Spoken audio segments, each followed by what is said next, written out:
이번에 소개해드릴 책은 식물 디자인의 발견, 저자는 오경화고요. 출판사는 국리출판입니다.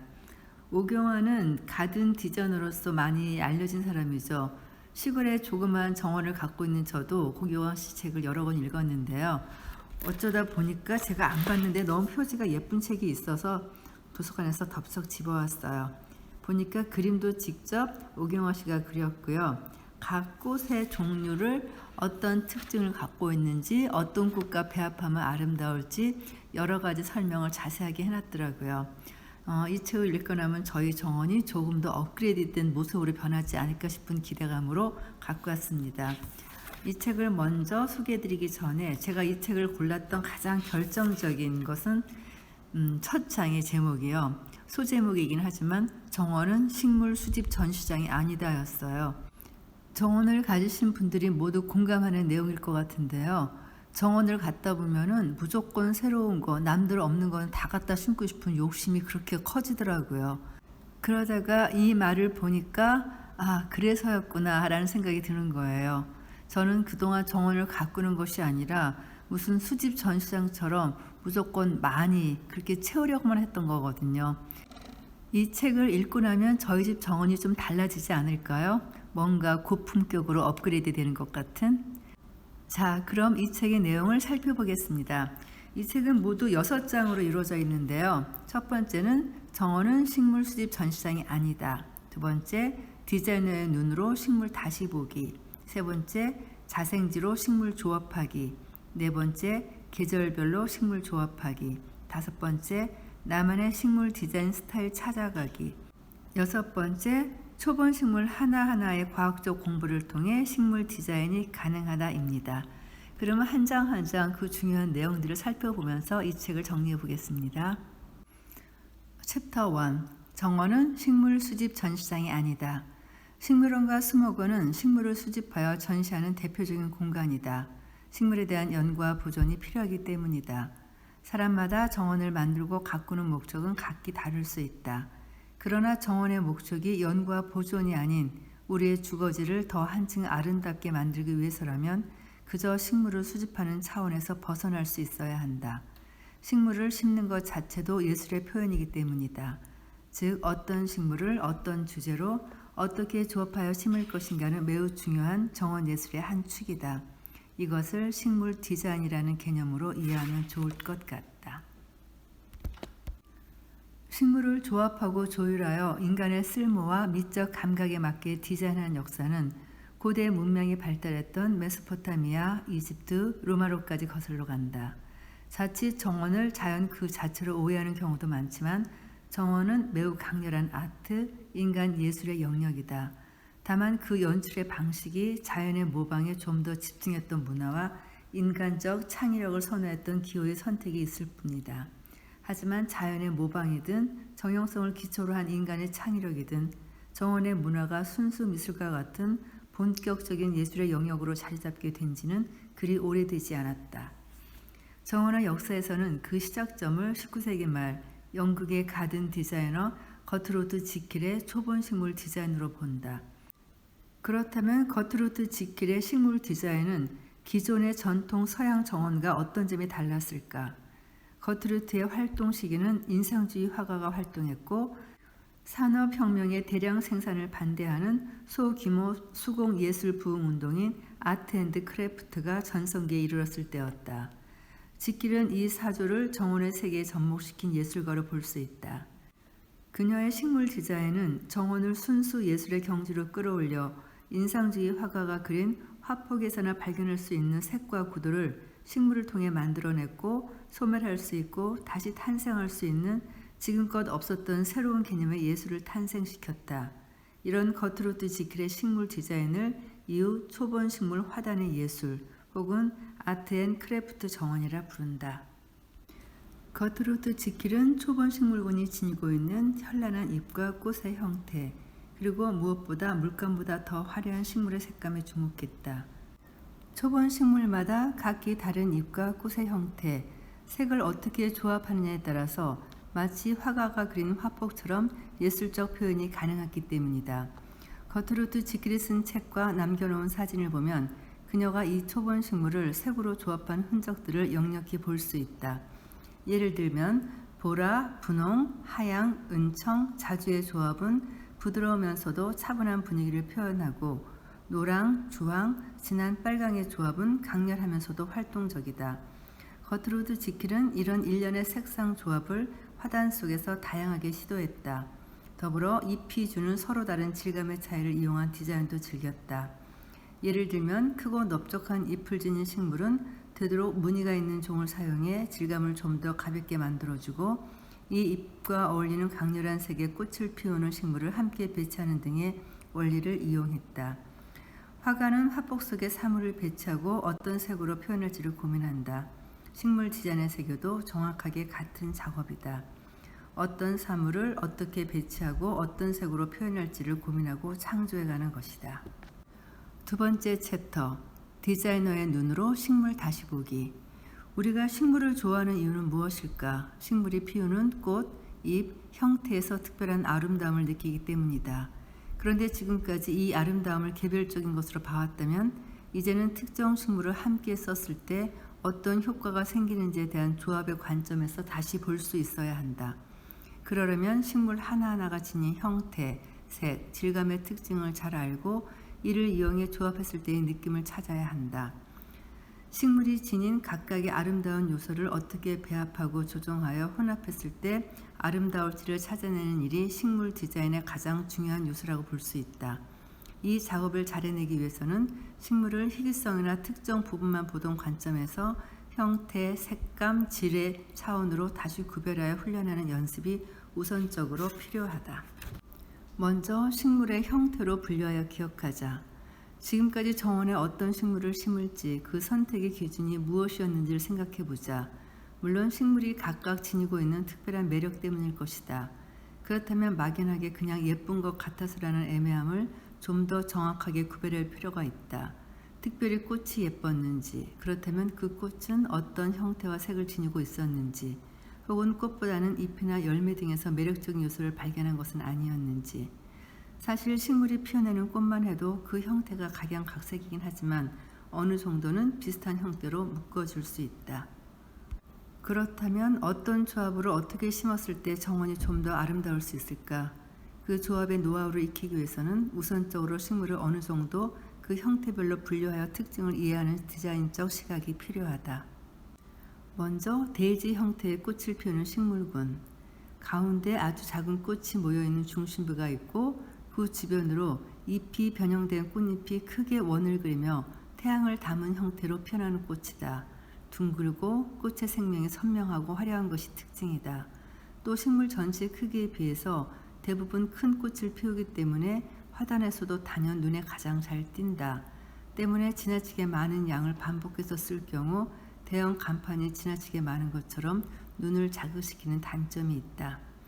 특히 주황, 빨강, 노랑 등의 원색 꽃잎을 지닌 데이지 형태의 꽃은 되도록 무리지어 심기보다는 산발적으로 다른 식물들과 섞어서 심어야 과한 느낌이 줄어들어 차분한 화단을 연출할 수 있다.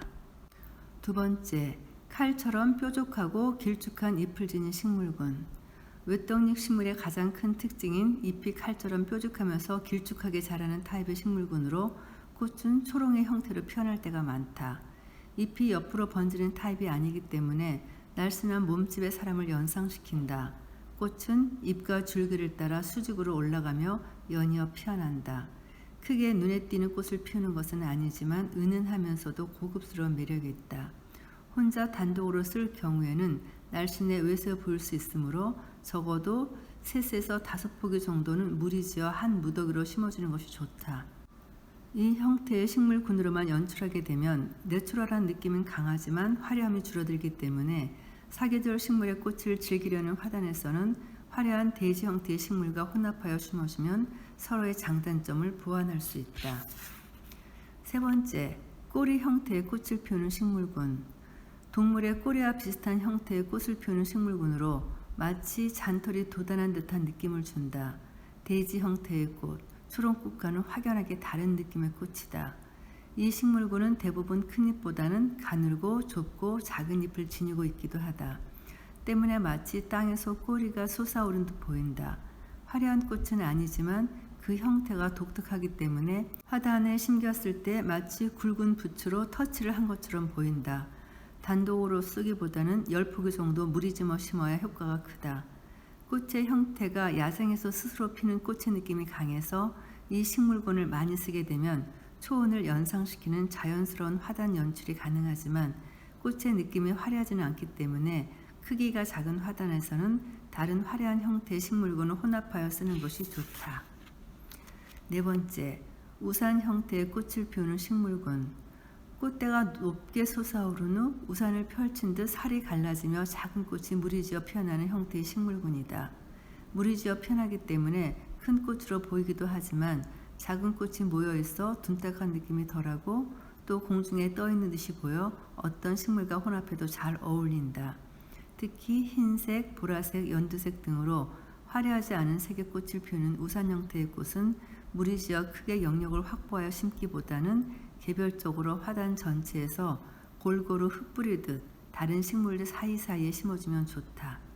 가장 잘 어울리는 그룹은 대지 형태의 꽃을 피우는 식물군으로 지나치게 뚜렷하고 화려한 대지 형태의 꽃을 부드럽게 완화시켜주는 역할을 한다.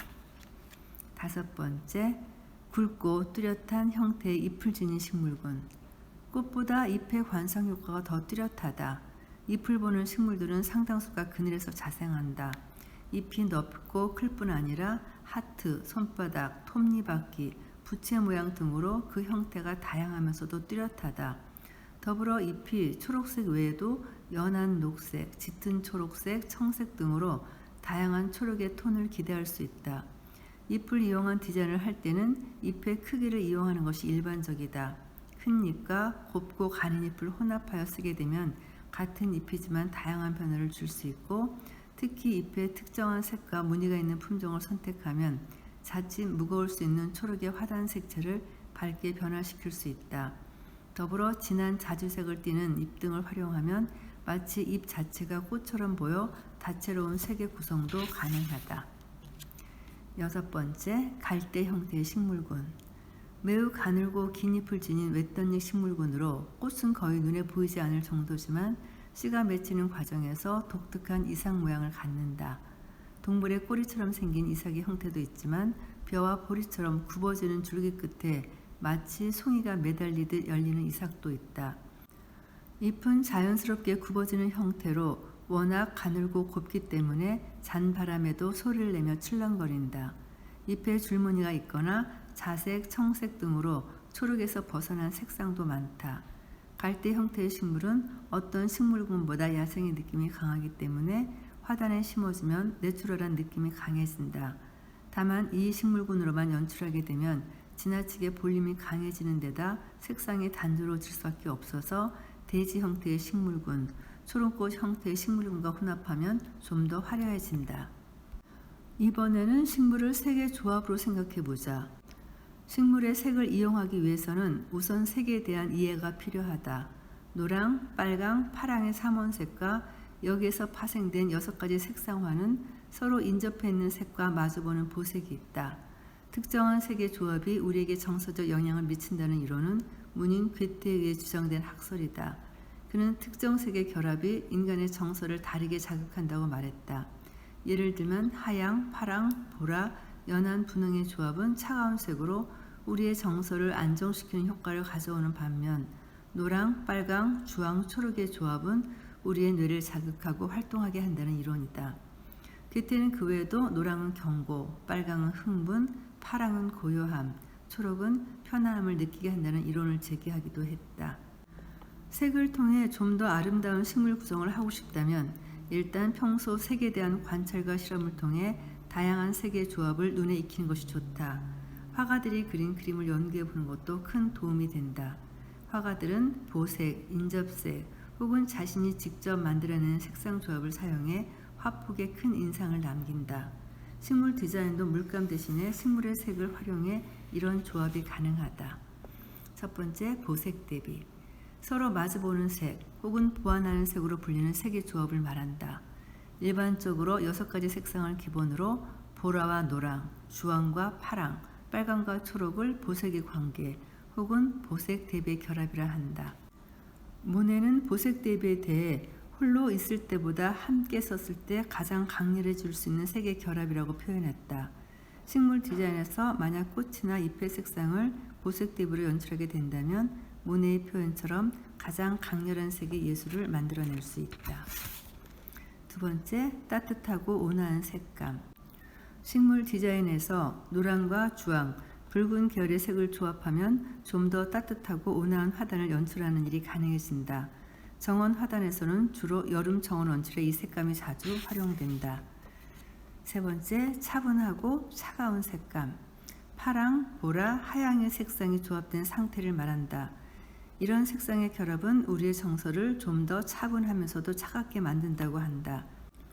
예를 들면 꽃의 색상이 파란색, 보라색인 식물과 잎에 은청색이 들어가 있는 식물들을 조합하면 차분하고 차가운 색감의 화단 연출이 가능해진다. 네 번째, 단색 컬러 화단.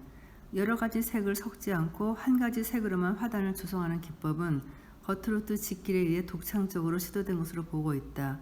그 중에서도 그녀가 가장 많이 언급하고 만든 것으로 알려진 블루 앤드 그레이 화단은 은색, 청색의 잎과 흰색 꽃을 피우는 식물을 모아놓은 화단을 말한다. 이 화단은 이후 화이트 가든이라는 이름으로 불리게 되는데 공식적으로 화이트 가든이라고 명명한 곳은 영국의 시싱허스트 캐슬 정원으로 알려져 있다. 시인이자 소설가였던 비타 색필 웨스트는 정원의 한 부분을 흰색 꽃을 피우는 식물, 잎과 줄기에 흰색 줄무늬나 색상을 지닌 식물만을 모아 단색 컬러 화단을 만들었고 그것을 화이트 가든이라 칭하게 된다. 이후 많은 나라의 후배 디자이너들에 의해 화이트 가든은 꾸준히 오늘날까지도 단색 컬러 화단의 대표적 형태로 만들어지고 있다. 세 번째 챕터에서는 자생지로 식물 조합하기. 식물 조합에서 가장 우선적으로 생각해야 하는 부분이 바로 자생지이다. 각 식물에게는 그 식물이 원래 자란 환경이 있다. 햇볕이 쏟아지는 사막과 같은 곳일 수도 있고 얕은 물이 출렁거리는 냇가가 될 수도 있다. 또 토양의 pH 농도에 따라 산, 알칼리 농도가 달라져 특정 식물이 쇠약해지기도 한다. 물론 재배식물은 원예적 목적으로 인간에 의해 만들어지긴 했지만 그럼에도 불구하고 모태인 식물의 자생지 조건을 선호하는 유전적 한계가 뚜렷하다. 다년생으로 해마다 살아날 수 있는 식물을 심었다면 더욱 이 자생지 조건이 중요해진다. 그래서 아예 비슷한 자생지 환경의 식물을 모아 심어주는 방식의 식물 디자인이 최근 크게 각광받고 있다. 자생지로 묶어주는 식물 디자인의 가장 큰 장점은 마치 자연에서 스스로 자란 듯 연출되고 원예적 관리 방법이 같기 때문에 조금 더 수월하게 식물을 관리할 수 있다는 점이다. 첫 번째, 햇볕을 좋아하는 식물군으로 모으기. 햇빛을 좋아하는 식물군은 일반적으로 그늘이 없는 초원이나 들판에서 자라는 경우가 많다. 건조함에는 잘 견디지만 흙이 축축해지는 상황에는 취약할 수밖에 없다. 화단이 양지 바른 곳에 위치하고 배수가 좋은 곳에 이 식물군을 심으면 스스로 건강하게 잘 자랄 가능성이 높다. 이 식물군은 일반적으로 잎이 작거나 가늘고 길쭉한 경우가 많은데 자생지 환경이 햇빛 양이 풍부하기 때문에 큰 잎이 필요하지 않아서이다. 그래서 햇볕에 강한 식물군을 모아 심을 경우 잎이 부족해서 땅에 그대로 노출될 가능성이 높다. 때문에 땅에 보이는 부분을 알리숨이나 아유가, 페랭이 등 잎이 비교적 풍성하고 작은 식물들로 혼합하여서 심으면 보완 효과가 생긴다. 두 번째, 물가 혹은 습기 많은 땅을 좋아하는 식물군으로 모으기. 습기와 물을 좋아하는 식물군들은 그늘이 져있는 상황이 많기 때문에 화려한 꽃을 피우기보다는 오히려 잎을 많이 발달시키는 특징이 있다. 식물을 선정할 때 잎의 형태와 색상 등을 고려하여 조합하면 꽃과는 또 다른 식물의 아름다움을 창출할 수 있다. 그러나 아무래도 잎이 중심이 되기 때문에 화려함은 좀 떨어진다. 단독으로 쓰기보다는 좀 넓은 영역으로 군락을 만들어 개울가나 큰 나무 밑에 배치를 하면 그 효과가 극대화된다. 더불어 그늘을 좋아하는 식물의 경우에도 아네모네, 빈카, 수국, 앵초, 아스틀베처럼 아름다운 꽃을 피워주는 식물을 이용하면 색의 연출도 가능하다. 세 번째, 따뜻한 기후를 좋아하는 열대 식물군으로 모으기.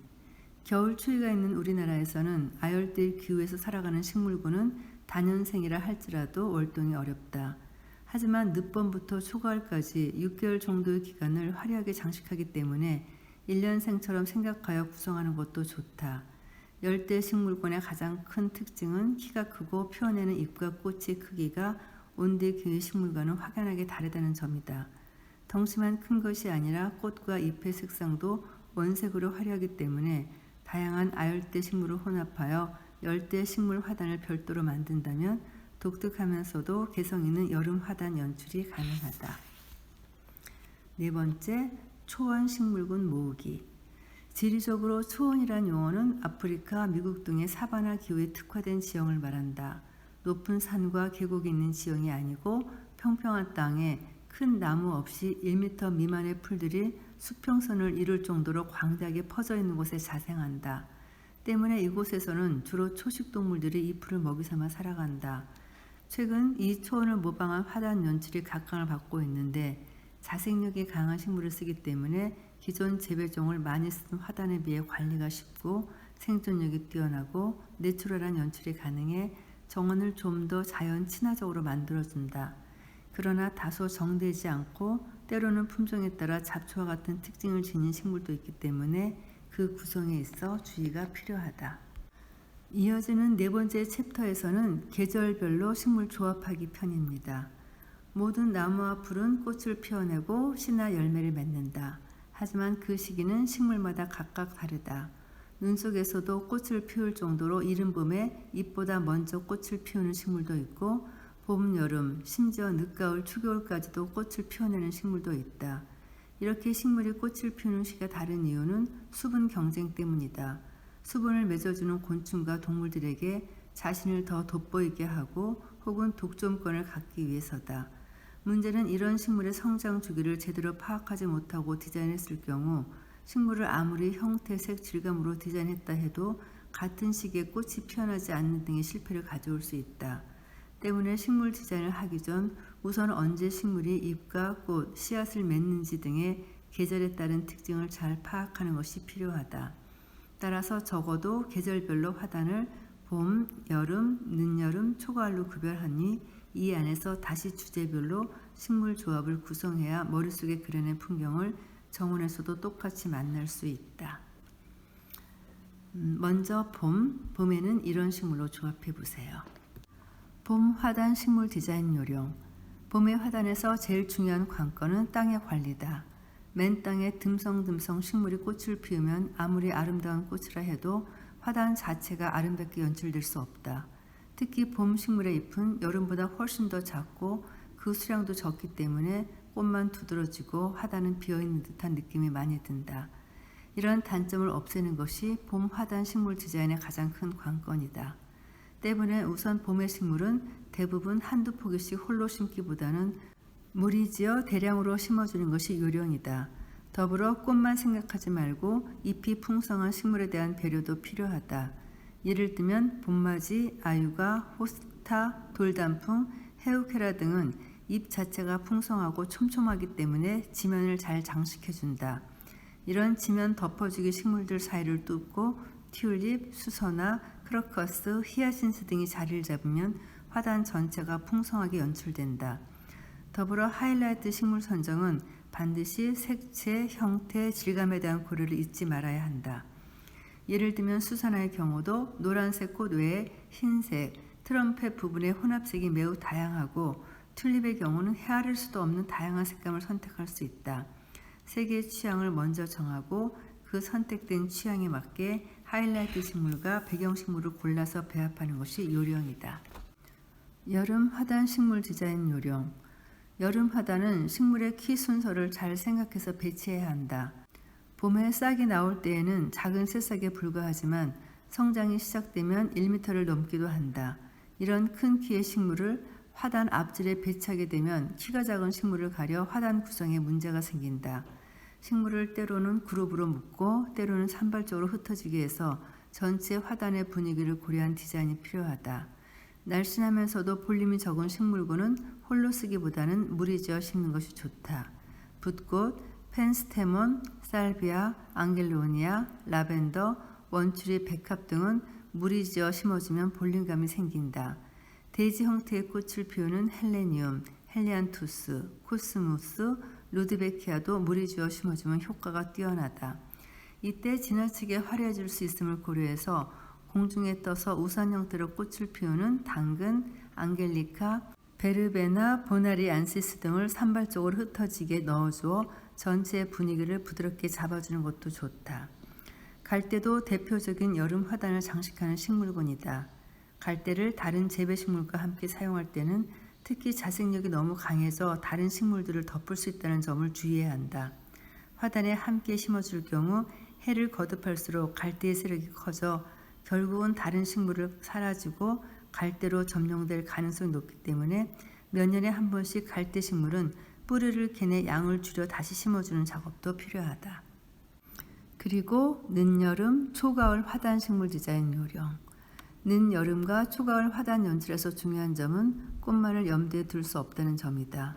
국화, 아스테르, 쑥부쟁이, 벌개미치처럼 늦가을부터 겨울이 오기 전까지 꽃을 피워주는 식물도 있지만 그 종류가 적다. 대신 잎에 단풍이 들거나 혹은 씨앗을 맺고 있는 모습에서 특별한 매력을 가진 식물을 활용한다면 봄, 여름 화단과는 차별화된 독특한 가을 정원 연출이 가능해진다. 우선 식물군을 먼저 선정해보자. 아스테르, 국화, 크로쿠스 등 추위 속에도 꽃을 피우는 식물들이 있고 수구, 헬리안투스, 세둠처럼 꽃은 져도 여전히 줄기가 곧게 서서 씨를 맺은 채로 유지해주는 식물들이 있다. 그리고 일시적이긴 하지만 잎이 변화되는 조팝나무, 아유가 등과 겨울에도 상록의 잎을 그대로 유지해주는 맹문동, 육화, 회양목, 창록, 침엽숭과 함께 다양한 형태의 이삭을 피워주는 갈대를 활용할 수 있다. 또 화단에 이미 여름부터 꽃을 피웠던 헬리안투스, 세듐, 수국이 지나치게 늘어지거나 엉키지 않게 정리를 해 겨울이 나도록 해주고 이미 봄에 피었다가 꽃까지 진 식물의 빈자리에는 새롭게 아스테르, 쑥부쟁이, 감국, 소국 등 꽃을 피워주는 하이라이트 역할 식물을 심어 마지막 세계 정원의 연출이 가능하다. 갈대와 수국은 그대로 두어 누렇게 변하는 잎과 이미 졌지만 형태가 뚜렷한 꽃을 겨울 동안 감상할 수 있는 가을 정원 연출도 가능하다. 5번째 챕터, 나만의 식물 디자인 스타일 찾아가기. 디자인에 정해진 올바른 답 혹은 방법이란 없다. 화가가 자신만의 방식으로 화폭안의 구도를 잡고 선과 색으로 예술성을 표현하듯 식물 디자인도 똑같이 화단의 식물들로 이런 예술 행위를 한다고 생각하는 것이 좋다. 때문에 자신만의 구성법과 특별히 좋아하는 조합의 색상 등을 나름대로 정해보는 것도 좋다. 물론 식물 디자인을 좀 더 전문적으로 하기 위해서는 다양한 공부와 경험 그리고 연습이 필요하다. 가장 좋은 방법은 스케치북 등에 우선 식물을 그려 조합을 해본 뒤 그 느낌을 익히는 것이다. 식물의 형태가 서로 어떻게 어울리는지를 점검하고 품종별로 색상을 선택하여 서로 다른 색이 만났을 때 어떻게 조합되는지를 훈련해 보자. 특히 색의 조합은 이른바 나만의 팔레트 색감을 만들어 그 조합을 다양한 방식으로 시도해 보는 것이 좋은 방법이다. 먼저 그늘에 강한 식물을 이용한 분홍, 크림, 보라색 꽃의 조합. 하이라이트 시기는 4월로 보네요. 앵초, 수선화, 헬레보루스, 빌카, 물망초의 조합이다. 이른 봄에 꽃을 피우는 그늘에 강한 식물들이다. 식물의 크기가 초본이지만 관목형으로 커지는 헬레보루스는 중심을 잡아주는 역할을 한다. 중앙에 배치할 수도 있지만 뒤쪽으로 보내 다른 작은 식물들을 가리지 않게 해주는 것이 좋다. 또 앵초의 분홍색, 수선화의 크림색, 물망초의 파란색, 빈카의 보라색 조합은 원색이 없는 파스텔톤의 색상 조합으로 차분하면서도 깊이 있는 연출이 된다. 일반적으로 꽃을 디자인의 주제로 선정하게 될 경우에는 일시적인 하이라이트 시기가 지나가면 장시간 잎만 남아있게 된다는 점도 염두에 두어야 한다. 꽃이 지고 난 후 잎만으로도 관상 효과가 날 수 있도록 잎의 형태와 크기, 색상 등을 고려하자. 그러나 모든 계절을 만족시킬 수는 없는 상황을 생각한다면 일시적이지만 화려한 하이라이트 연출 또한 필요하다. 더불어 잎이 땅을 잘 덮어주지 않으면 잡초가 파고들 수 있어 바크, 원예 상토 등의 멀칭 소재로 화단을 정갈하게 덮어주는 것도 기능적으로 또 미관상 효과가 좋다. 텃밭 정원과 어울리는 식물의 조합. 하이라이트 시기 5월에서 6월 초. 메발톱, 금당화, 양귀비, 작약, 금자나의 조합이다. 시골 텃밭 정원의 채소 과실수와 조합하면 잘 어울리는 토속적 느낌이 강한 식물 디자인이다. 작약의 경우는 짙은 자주색이나 분홍색을 쓸 수도 있지만 보라색 꽃을 피우는 재배종을 선택하면 금당화의 분홍색 꽃과 이웃하여 좀 더 독창적인 색의 연출을 할 수 있다. 금당화의 경우는 잎이 노란 재배종이 최근 많이 도입되고 있는데 꽃은 아니지만 잎의 색감으로 부족한 노란색을 보강하는 데 도움이 된다. 이 식물 조합은 우리나라 장독 항아리의 짙은 밤색과도 매우 잘 어울린다. 집안에 장독대가 있다면 그 주변을 이런 조합으로 심어보는 것도 좋다. 그늘에 강한 식물군을 이용한 보라, 자주, 흰색의 조합. 하이라이트 시기 6월에서 7월. 달개비, 둥글레, 고사리, 호스타. 호스타를 비비추 종류 같아요. 그 다음에 맹문동이 조합되었다. 그늘에 강한 식물들은 잎이 크고 뚜렷하기 때문에 잎의 매력을 잘 살려주는 것이 식물 디자인의 관건이다. 달개비의 경우 최근 잎에 노란색이 강화된 품종이 많이 나오고 있다. 보라색 꽃을 피우게 되면 노란과 보라의 보색 대비가 일어나기 때문에 강렬한 효과가 나타난다. 맹문동의 꽃은 여름에 보라색 혹은 흰색으로 피어나지만 꽃보다는 초록의 잎이 큰 역할을 한다. 또 지면을 초록색으로 덮어주기 때문에 그 위에 솟아오르는 식물의 색이 좀 더 부드럽고 분명해진다. 선명한 잎을 지닌 둥글레는 잎 자체가 포도송이처럼 달려있어 초록색이지만 잎만으로도 형태미가 뚜렷하게 나타난다. 고사리 종류인 관중의 경우도 커다란 잎이 가늘게 쪼개지면서 전체를 무겁지 않게 만들어주기 때문에 화단에 볼링감을 더한다. 호스타의 경우는 잎이 매우 크기 때문에 이왕이면 잎 전체에 흰색 혹은 노란색 등의 줄무늬가 있는 재배종을 선택하면 좀 더 화단이 가볍고 산뜻해 보인다. 그늘에 강한 식물군은 자칫 무겁고 둔탁해 보이는 단점이 발생할 수 있기 때문에 잎의 색상을 지나치게 초록색만으로 조합시키는 디자인은 특별한 의도가 없는 한 피하는 것이 좋다. 그늘에 강한 식물을 이용한 짙은 자주, 파랑, 흰색의 조합. 하이라이트 시기 5월에서 6월. 브룬네라, 아스틸베, 이건 노르오즘이래요. 아이리스 붓꽃, 은방울꽃, 그리고 카마시아, 야생 히아신스라고 하네요. 이들은 그늘에 강한 식물들로 습기가 많은 환경에 적합하다. 브룬네라는 독특한 인맥 무늬가 있는 특징이고 아스틸베는 단풍잎을 닮은 잎이 촘촘하고 입안에 초록과 함께 붉은색 기운이 들어있어 보색 대비가 강하다. 붓꽃은 보라색, 파란색, 흰색, 노란색 꽃을 피워 선택의 폭이 넓다. 붓꽃은 잎에 흰색 줄무늬가 있는 품종을 선택하면 꽃이 없는 시기에도 잎이 주는 매력을 즐길 수 있다. 또 은방울꽃은 흰색 종 모양의 꽃이 필 때 하이라이트 시기를 볼 수 있고 더불어 잎에 짙은 청색이 들어간 품종을 선택하면 푸른빛이 감도는 화단을 연출할 수 있다. 그늘에 강한 식물군은 화려한 꽃을 피우지는 않지만 잎과 수수한 형태의 꽃을 활용해 고급스럽고 신비로운 분위기를 연출할 수 있다. 주황, 노란색 꽃을 이용한 화려한 조합. 하이라이트 시기 7월에서 8월. 금계국, 금어초, 니포피아, 헬리안투스, 은수, 개움, 뱀무라고 하네요. 그 다음에 페스투카. 이들 식물의 꽃의 색상은 주로 노란과 주황의 조합으로 보는 것만으로도 따뜻한 느낌이 강하다. 시기적으로도 한여름에 피어나는 식물 조합이기 때문에 뜨거운 여름 정원에 상당히 잘 어울린다.